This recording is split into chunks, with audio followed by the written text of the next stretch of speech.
انا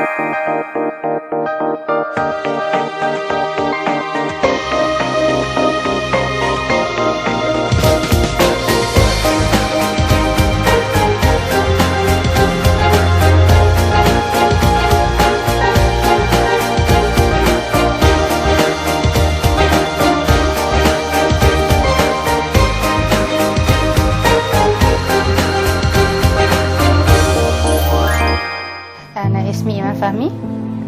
عندي 29 سنه، مش متجوزه، وبشتغل. هو طبعا انا ما وصلتش لكده غير لما في سلوكيات غلط حصلت. انا بطبيعه شغلي بسفة طول اليوم بره، فاعتمادي اعتماد شبه كلي على الجانك فود.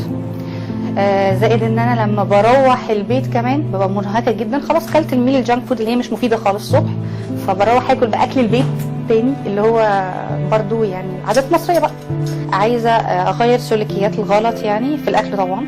عايزه اغير حياتي كلها تبقى هيلثي لايف ستايل، يعني عايزه ابتدي اكل صح علشان يعني حتى مش التخن بس، مش كشيب، صحيا كمان. كل واحد ما بيزيد في السن ده بيأثر عليه طبعا بالنيجاتيف. اكبر مخاوفي ان انا ما اغيرش اسلوب حياتي، ان انا هفضل كده، لان لو الواحد ما خدش الخطوه بقى بسرعه ان هو يحسن ده ويكون مستوعب ده، هيكسل، هيفضل زي ما هو كده، فده هيأثر على شكلي انا مش هبقى راضيه عنه. فيهمني اكتر ان انا اكون راضيه عن نفسي، لان لو دايما الناس بتشوف الحد زي ما هو شايف نفسه من جوه، فانا احب ان انا اكون اصلا حياتي صحيه. فدي اول مخاوفي، ان انا ده يؤدي بعد كده الامراض، طبعا ده مش صح. وزني بيأثر على علاقاتي طبعا، لان اهلي بيضغطوا عليا جدا، دي حقيقه.